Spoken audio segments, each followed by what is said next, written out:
जय श्री कृष्ण दोस्तों। हिंदू धर्म में एकादशी व्रत को बेहद महत्वपूर्ण माना जाता है। यह दिन भगवान विष्णु को समर्पित है। हर माह में 2 बार एकादशी का व्रत रखा जाता है, एक कृष्ण पक्ष और दूसरा शुक्ल पक्ष में। ऐसे ही ज्येष्ठ माह में आने वाली एकादशी को अपरा एकादशी या अचला एकादशी के नाम से जाना जाता है। मान्यता है कि अपरा एकादशी का व्रत रखने से व्यक्ति को अपार धन की प्राप्ति होती है। तो आइए जानते हैं इस बार अपरा एकादशी का व्रत कब रखा जाएगा और पूजा के लिए शुभ मुहूर्त क्या होगा।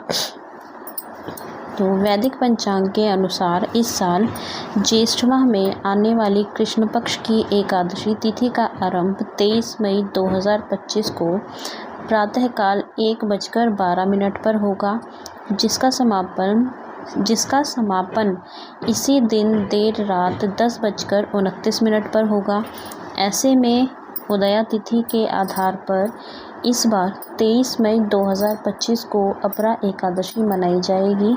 पंचांग के अनुसार भद्रा काल 22 मई 2025 को दोपहर 2:21 से लेकर 23 मई 2025 को प्रातःकाल 1:12 तक रहेगी। ऐसे में 23 मई को भद्रा काल समाप्त हो जाएगी और इसके बाद एकादशी तिथि का आरंभ होगा। इसलिए इस साल अपरा एकादशी व्रत पर भद्रा की काली साया नहीं रहेगी। अपरा एकादशी का पारण 24 मई को किया जाएगा। व्रत खोलने का शुभ समय सुबह 5:26 से सुबह 8:11 तक रहेगा। शास्त्रों के अनुसार एकादशी व्रत का पारण द्वादशी तिथि समाप्त होने से पहले करना होता है। अपरा एकादशी का महत्व। अपरा एकादशी के दिन व्रत रखने और भगवान विष्णु की पूजा करने से सभी मनोकामनाओं की पूर्ति होती है। अपरा एकादशी दिन प्रभु नारायण के साथ माँ लक्ष्मी की भी पूजा करनी चाहिए। ऐसा करने से व्यक्ति धन धान्य में वृद्धि होती है और उसके सारे कष्ट दूर हो जाते हैं। और अपरा एकादशी व्रत क्यों रखा जाता है? अपरा एकादशी का व्रत ज्येष्ठ महीने के शुक्ल पक्ष की 11वीं तिथि को रखा जाता है। इस दिन भगवान विष्णु की पूजा की जाती है। इस व्रत को करने से व्यक्ति के सारे पाप धुल जाते हैं। भगवान कृष्ण ने युधिष्ठिर को इस व्रत का महत्व बताया था। उन्होंने कहा था कि इस व्रत को करने से ब्रह्महत्या जैसे घोर माफ़ हो जाते हैं। अपरा एकादशी व्रत के कई लाभ बताए हैं। ऐसा माना जाता है कि इस व्रत को करने से कई जन्मों के पाप नष्ट हो जाते हैं। यह भी कहा जाता है कि इस व्रत को करने से धन और समृद्धि की प्राप्ति होती है। अपरा एकादशी व्रत करने के लाभ। भगवान कृष्ण ने धर्मराज युधिष्ठिर को बताया था कि इस व्रत को करने से अनजाने में हुए ब्रह्महत्या, गौ हत्या जैसे घोर पापों से मुक्ति मिलती है। जो लोग अपने कर्तव्यों का पालन करने में विफल रहते हैं, वे भी इस व्रत को करके नरक में जाने से बच सकते हैं। इस व्रत के कई फायदे हैं। यह व्रत पुष्कर क्षेत्र में 3 बार स्नान करने, कुरुक्षेत्र में सूर्य ग्रहण के समय स्नान करने और माघ के महीने में प्रयाग में स्नान करने के बराबर फल देता है। इसीलिए यदि आप आध्यात्मिक शुद्धि चाहते हैं, तो अधिकतम लाभ प्राप्त करना चाहते हैं, तो आपको इस दिन व्रत रखना चाहिए और भगवान विष्णु के नाम का जप करना चाहिए। साथ ही व्रत रखने वाले को अपरा एकादशी व्रत कथा का पाठ भी ज़रूर करना चाहिए। अपरा एकादशी पूजा विधि। अपरा एकादशी के दिन ब्रह्म मुहूर्त में उठकर घर की साफ सफाई करें। इसके बाद स्नान करके पीले वस्त्र धारण करें और व्रत का संकल्प करें। भगवान विष्णु की विधि विधान से पूजा करें। उन्हें अक्षत, फूल, आम, फल, नारियल जैसे मेवे चढ़ाएं। विष्णु की पूजा में तुलसी के पत्ते अवश्य रखें। इसके बाद कथा सुनें और आरती करें। फिर शाम के समय तुलसी के पौधे के पास देसी घी का दीपक जलाएं। फिर अगले दिन व्रत का पारण करें।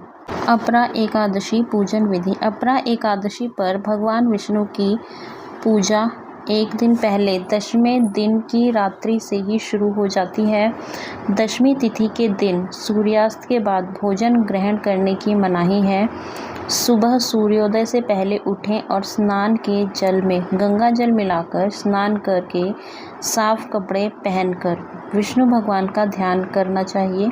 पूर्व दिशा की तरफ एक पटरे पर पीला कपड़ा बिछाकर भगवान विष्णु की फ़ोटो को स्थापित करें। इसके बाद दीप जलाएं और कलश स्थापित करें।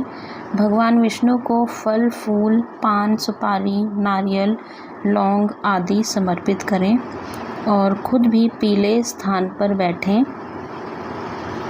अपने दाएं हाथ में जल लेकर अपनी मनोकामना को मन में ध्यान कर भगवान विष्णु से प्रार्थना करें।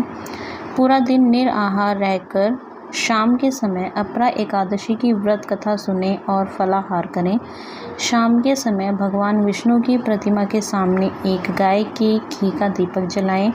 माना जाता है जो लोग एकादशी के दिन व्रत नहीं कर रहे हैं उन्हें इस दिन चावल नहीं खाने चाहिए। एकादशी के दिन विष्णु सहस्त्रनाम का पाठ करने से भगवान विष्णु की विशेष कृपा मिलती है। अपरा एकादशी के उपाय: भगवान श्रीहरि की प्रतिमा को पंचामृत और गंगा जल से स्नान कराएं। भगवान को फल, फूल, केसर, चंदन और पीला फूल चढ़ाएं। पूजन के बाद श्रीहरि की आरती करें। ओम नमो नारायणाय या ओम नमो भगवते वासुदेवाय मंत्र का जाप करें। इसके बाद भगवान से अपनी मनोकामना कहें। ना करें अपरा एकादशी के दिन ये गलतियाँ: तामसिक आहार और बुरे विचार से दूर रहें। बिना भगवान कृष्ण की उपासना के दिन की शुरुआत न करें।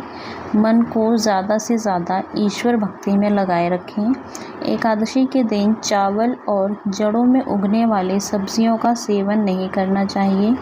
एकादशी के दिन बाल और नाखून काटने से बचना चाहिए। इस दिन सुबह देर तक नहीं सोना चाहिए। शुरू करते हैं अपरा एकादशी की कथा। पौराणिक कथा के अनुसार एक राज्य में महीध्वज नाम का राजा रहता था। उसका छोटा भाई वज्रध्वज था जो बड़ा ही पापी था। वह अधर्म करने वाला, दूसरों के साथ अन्याय करने वाला था और अपने बड़े भाई महीध्वज से घृणा करता था। एक दिन उसने अपने बड़े भाई के खिलाफ एक साजिश कर रची और साजिश के तहत अपने बड़े भाई की हत्या कर दी। हत्या के बाद वह अपने भाई का शव जंगल में पीपल के पेड़ के नीचे गाड़ आया। राजा महीध्वज अकाल मृत्यु के कारण प्रेत आत्मा बनकर उस पीपल के पेड़ पर रहने लगे। फिर वह प्रेतात्मा बड़ा ही उत्पात मचाने लगा। एक दिन उस पीपल के पेड़ के बगल में धौम्य ऋषि गुजर रहे थे। तभी उन्होंने उस प्रेत को पीपल के पेड़ पर देखा और अपने तपोबल से उस प्रेत राजा के बारे में सब कुछ जान लिया। तब ऋषि ने प्रेतात्मा को परलोक विद्या के बारे में बताया। धौम्य ऋषि ने उस प्रेतात्मा को प्रेत योनि से छुटकारा दिलाने के लिए स्वयं ही अपरा एकादशी का व्रत रखा। विधि विधान से अपरा एकादशी व्रत करने के बाद भगवान विष्णु से प्रार्थना की कि इस व्रत का पूरा पुण्य उस प्रेतात्मा को मिल जाए ताकि वह इससे मुक्ति होकर बैकुंठ धाम चले जाए। इसके बाद भगवान विष्णु के आशीर्वाद से उस राजा को अपरा एकादशी व्रत का पुण्य मिल गया और वह प्रेत योनि से मुक्ति पा गया। अगर आपको यह कथा अच्छी लगी हो तो इसे लाइक शेयर करें और हमारे चैनल को सब्सक्राइब करना बिल्कुल ना भूलें। फिर मिलेंगे एक और दिव्य कथा के साथ। जय श्री कृष्ण।